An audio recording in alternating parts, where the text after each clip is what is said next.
We ready? Cool. Hey everybody, how's everybody doing? Hopefully everybody's having a wonderful Friday. We made it to another week. It's awesome that we finally got here, but as always, I like to start off the videos by sending my thoughts and prayers to the essentials out there, the ones that are working at the hospitals and, doctors, nurses, janitors that have to, do so much to keep us all safe, and everybody out there that's an essential right now that is working. Hopefully you guys are all safe and everybody's taking a precaution into all this.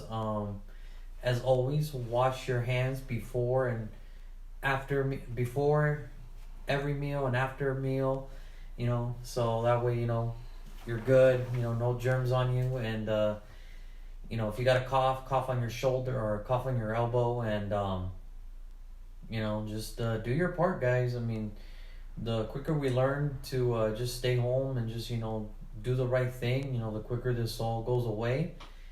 And for the ones that are quarantined right now, hopefully you guys are taking this time to self-care and rest your mind, rest your body. But also during this time of quarantine, hopefully you guys are learning something about yourselves and learning about everything, just enjoying the times with your loved ones, your kids, and hopefully you guys are trying something new. I know it's a weird thing to say right now, but if you got if you're stuck and you don't know what to do, I mean, I thought about doing this for a long time, and can't believe it took up into to get to this point for me to start doing these videos. But try something different. You might learn something about yourself, and that's not a bad thing, because with everything going on, it's not a bad time to start something new. So, just everybody just stay safe out there, be smart about it, and the quicker we all do our part,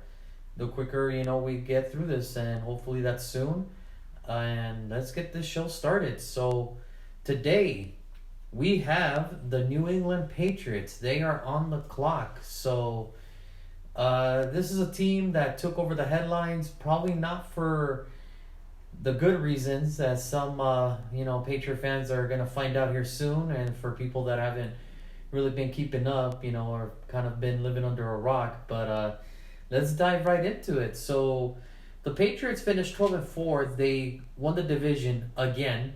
It seems like that's always been the case for them, and they looked as dominant as a dominant team can look at. I mean, the first 8 games, they went 8-0. They scored 250 and only allowed 61, which was a positive of 189 point differential. They dominated the first 8 weeks. It was just win after win after win, and they had a couple shutouts. They held teams to 0, and plus 89. They were looking unstoppable, and by the end of the year, it was just bad. And we have our first comment. Joan Garcia, hey brother, how you doing? Hopefully your Friday night's good. Hopefully everything's good. But as I was saying, the last 8 games, they went 4-4. They scored 170, but allowed 164, which gave them a +6. So that whole last stretch, they just did not look like themselves. And to give you an idea of why, me personally, I believe it was just depth. That was the problem I think I had for this team. They had no weapons, wide receivers. The running game was non-existent. There was no offense, and because that defense was one of the best. And then once they figured out the offense really can't do anything, I mean, that it doesn't matter how great of a defense you are. If you keep going 3 and out, eventually your defense is going to get worn out. And I think that's what happened. It's just the offense couldn't match up to the intensity that the defense had. And really, this does start last year around this time in the 2019 draft. They had the 32nd pick. They decided to keep it. They didn't trade it. They didn't do anything. They kept it, and they drafted a wide receiver, N'Keal Harry, out of Arizona State. Now, in retrospective, right now, it looks like a bad pick, because due to the fact that we know how the season played out. We know how these rookie receivers did. And, when right now the talk of the town of wide receivers is DK Metcalf, that you could have gotten him in the first round. Instead, you drafted N'Keal Harry. Well, N'Keal Harry did have potential. It's just, there's a saying my brother always says, and I didn't really learn about it until later down the road. You're drafted where you're drafted because of a reason. There's a reason why, even though he was a first round pick, there's a reason why he was the last pick. And to give you to put it down straight, he was hurt majority of the season. And when he did come, he was a non-factor in that offense. 12 catches, 108 yards, and 2 touchdowns. Not the kind of numbers you expect for your first-round pick. I mean, I think there was only one player who had a worse rookie year for a wide receiver, and that was Darius Hayward-Bay back in 2009 when he got drafted. And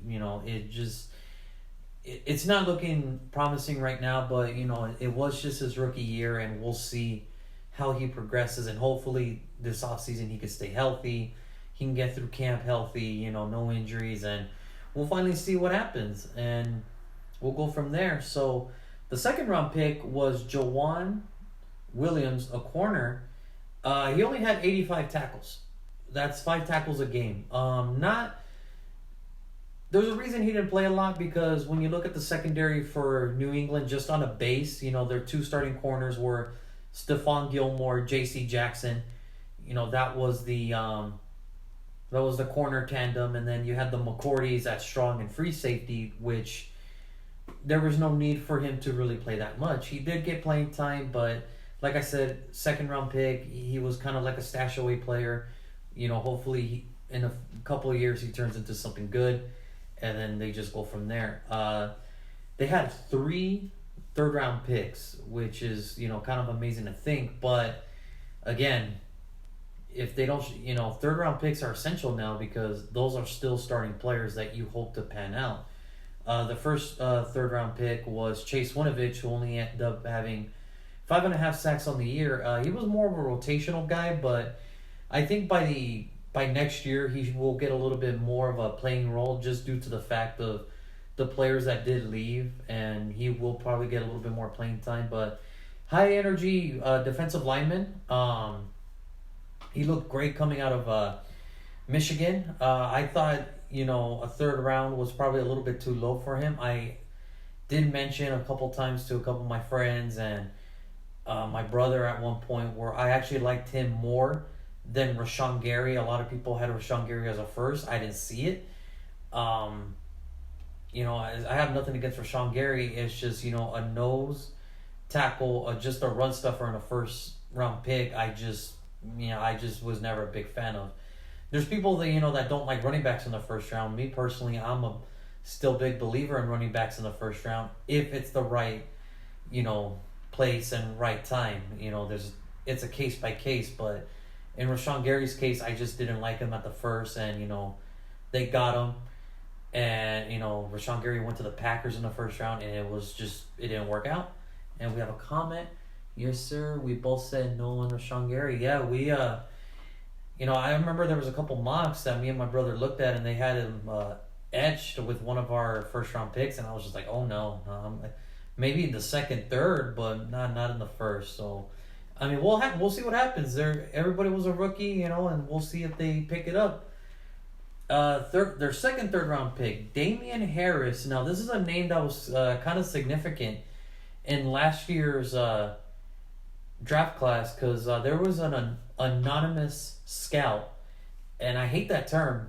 If you're gonna say something, put your stamp next to it, own up to it. If you're right, you're right. If you're wrong, you're wrong. It happens. We're human.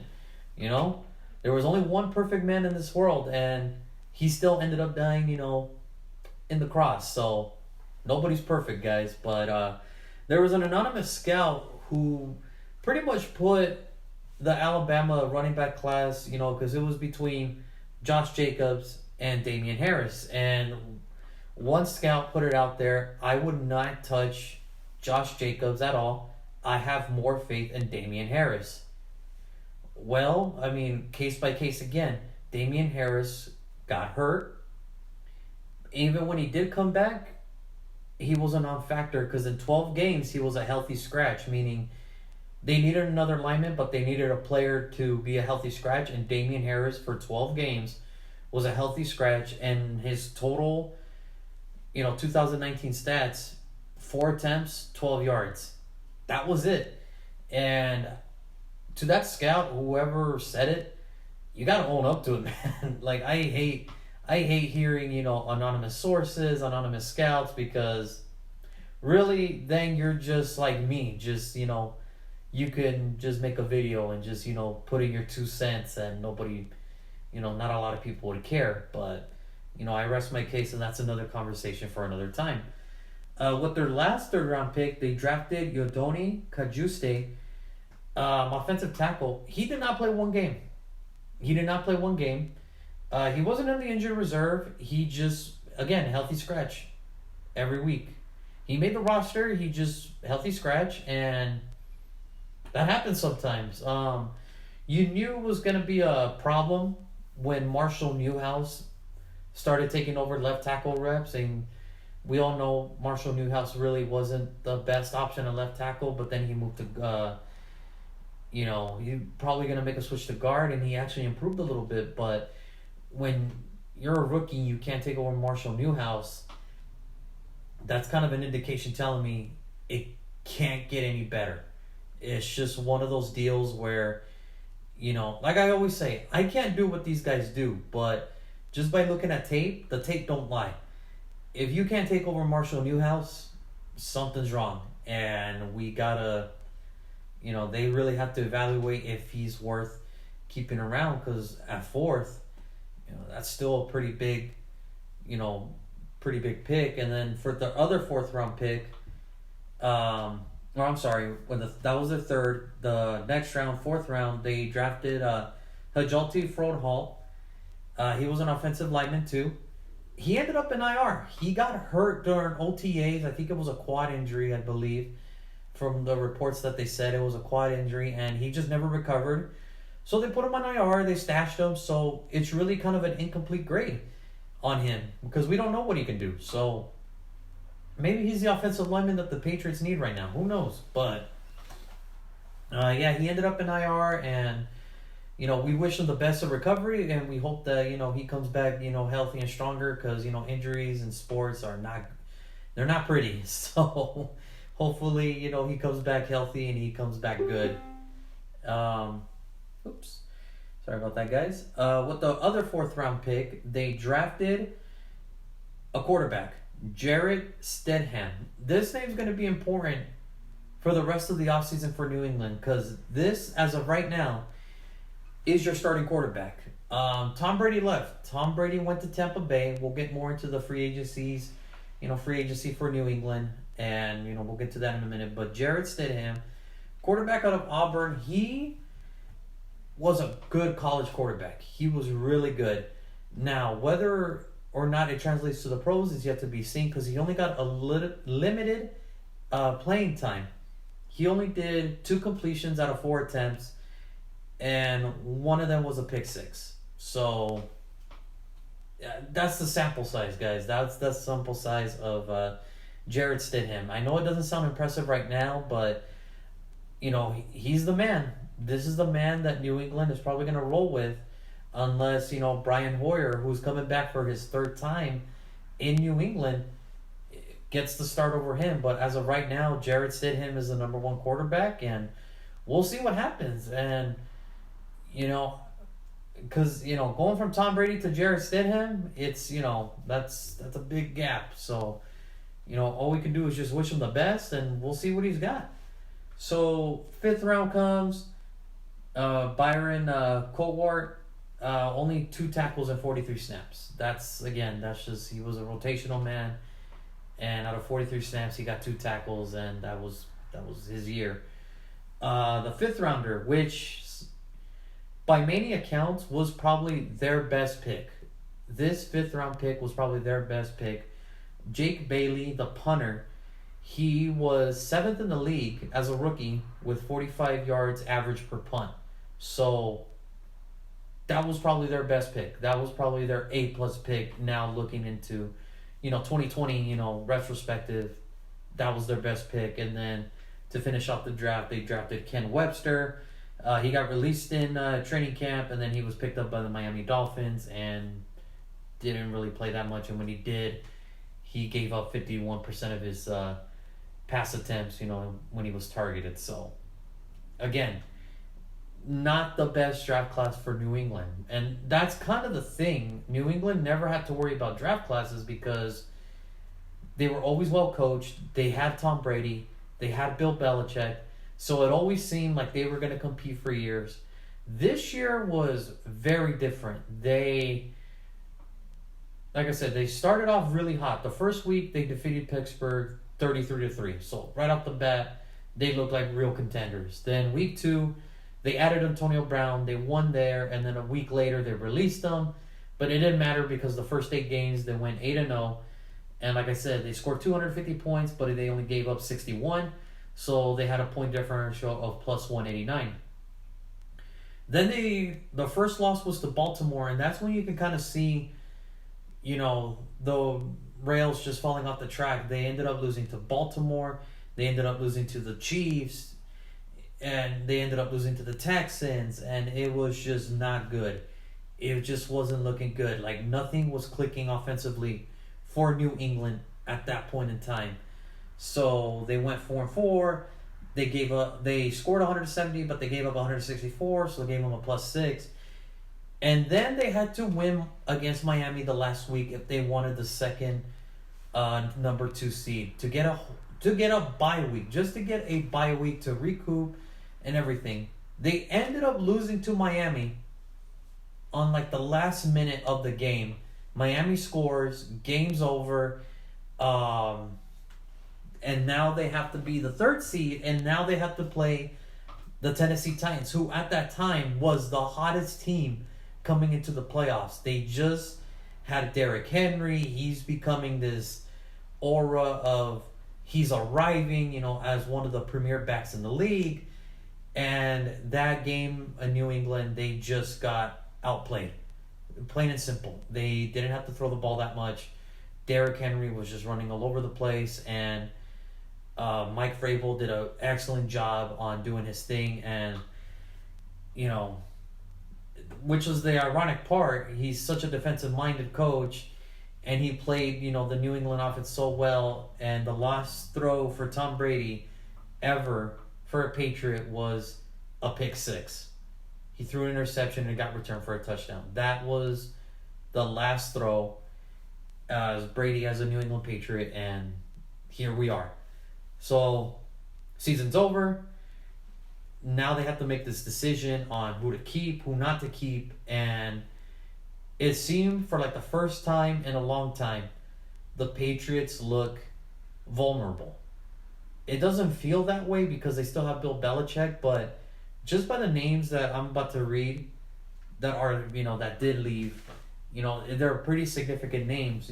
For one, Landon Roberts, special team ace.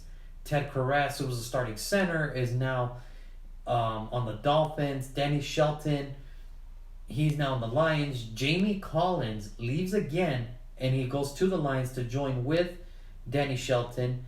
Nate Ebner, another special team ace, he goes to the Giants. Philip Dorsett, the speedy wide receiver, is now a Seahawk. So now they have DK Metcalf and Philip Dorsett. That's a lot of speed on that wide receiver core.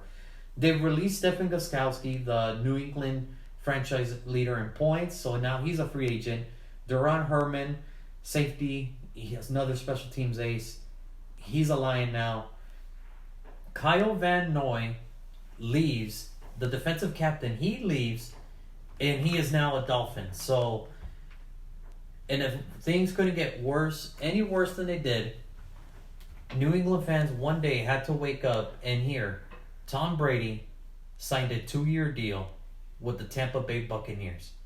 He left New England, and this is going to be the first time since 1999 somebody not named Tom Brady, Matt Castle, did start for them in 2015, but that was after week 1 when Tom Brady went down with an ACL injury. But This is going to be the first time, since the season opener, that the quarterback is not going to be named Tom Brady. I don't know what, this is the whole story this whole offseason is, did Belichick not like Tom anymore? Did Tom just want to be free? This is my 2 cents about it. I think Tom did enough. He's had enough, and he did all he could for New England. The thing you guys got to remember, New England, before Tom, not the best memories for Patriots fans, who are a little bit older than me, and they remember life before Tom. And it wasn't the best of memories. Sure, they had Drew Bledsoe, and sure, they had a couple good seasons here and there, but it wasn't the best of memories. And him coming in and giving him all they could, no Patriot fans should really be upset that he left. And if you are upset that he left, take a look at yourself in the mirror. He gave you guys 20 of the best years a franchise could ever have in the history of the NFL. I know teams that would legitimately cheat just to have 10 good years. And you're upset that he gave you 20 and he decided to do what was best for him and his family. For me, Tom Brady's gone. He left. He's going to the NFC South now, which is the matchup I think a lot of fans have always wanted, was a Saints and a Patriots Super Bowl. We never got that, but now we get Drew Brees of the Saints and Tom Brady leading the Buccaneers. They're going to play twice a year. I'm almost certain they're going to have a Monday night, a Sunday night. One of those 2 games are going to be slotted for that because it's just too much. That's a lot. That's a money cash right there. That's a money grab right there. So they left, and now they have to regroup, and they got a couple players. They got Cody Davis from the Jaguars. They got Brendan Copeland from the Jets. Danny Vitale, the longtime fullback, he's joining the team. Adrian Phillips is coming. Demir Bird from Arizona is coming. Bo Allen, who was in Tampa Bay, he's coming now. Matthew Slater re-signed, which is another special teams ace, and who's been a Pro Bowl, consistent Pro Bowler for the Patriots at special teams for a lot of years now. They tagged Joey Thuney, who's one of the best guards in the NFL. Devin McCourty comes back, and then as I mentioned earlier, Brian Hoyer is coming back for the 3rd time as a New England Patriots. So that's the competition. Unless they decide to add a quarterback in the draft, that's it. It's going to be Brian Hoyer and Jarrett Stidham. And, may the best man win, and we'll see what happens from there. And we'll see, this is finally going to be the question that we always wanted to know. Who was more to the success of New England? Was it Tom Brady or was it Bill Belichick? My money's on Bill Belichick. He's a defensive-minded guy, and he's a genius. He knows how to play the game within the game, and I think it was Bill, but this is going to be interesting to see. Now we'll finally get to know who was the success to New England, and I can't wait. So, with all that being said, New England needs a strong draft class. 2019 was not their strongest, and it showed. So hopefully they learn from their mistakes, they learn from their lessons, and they can regroup in 2020. And with all the names that are left, that are left on the draft board, they can't go wrong here. It's a deep draft, so whoever they get, they need to step in right away.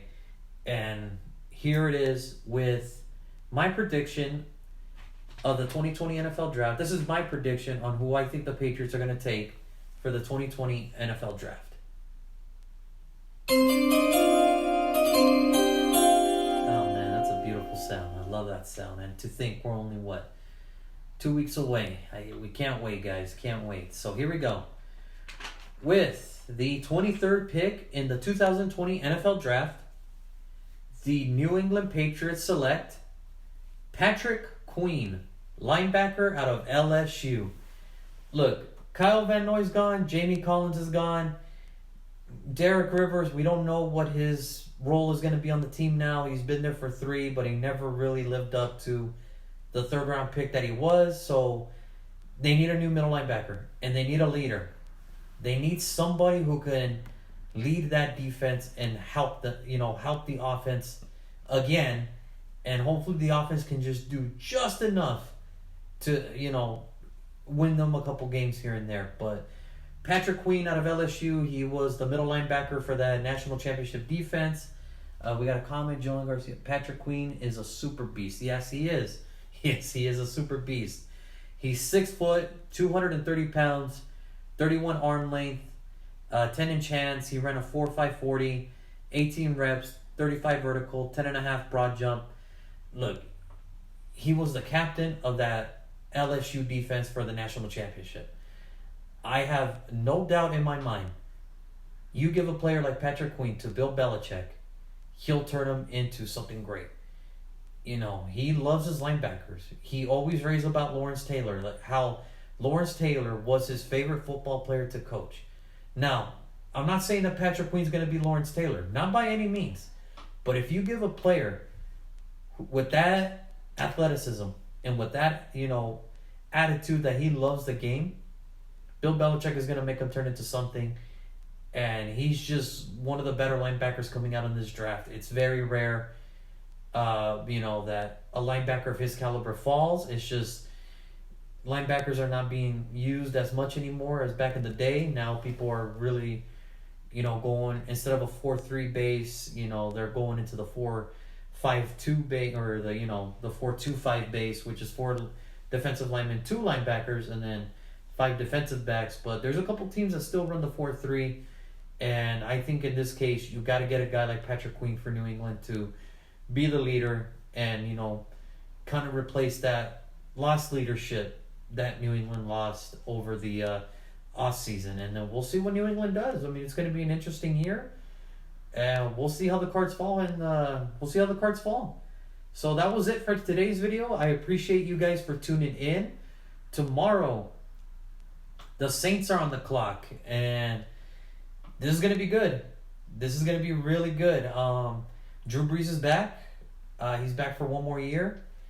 The Saints, the last couple of years, have kind of gone they've gotten questionable calls from the referees at the end of the game for their season to kind of, be forgotten. But we'll get more into that tomorrow, and tomorrow should be a fun one with the Saints. And we only have one more week, this Sunday, and then one more week, which is next Sunday, and then that'll be it for the videos. And then I'll make one more video for a recap, and then I'll try to see if I can hook up with my brother at his house. We'll reveal our draft boards for the Raiders, and we'll go from there. But only one more week, and then draft season's here, guys. So hopefully we're all getting excited. Hopefully we're all counting down the days, because I know I am, and hopefully it's a good one. We'll see how it goes with this whole thing. But tomorrow's the Saints. You all have a wonderful night. Enjoy your Friday night. Have a cold one. And we will see you tomorrow.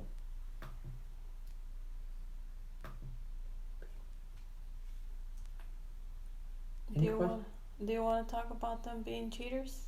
Who? Who put that? Buffalo. No, Buffalo. They're not cheaters, man. Like I said, Bill Belichick just knows how to play the game within the game. They're not cheaters. Okay, Spygate was one, but that's about it. I can't see anything else. I mean, Deflategate is still up in the air, even though the punishments have already been handed down. Any other questions, or? Mm-mm. All right, guys. Have a good night.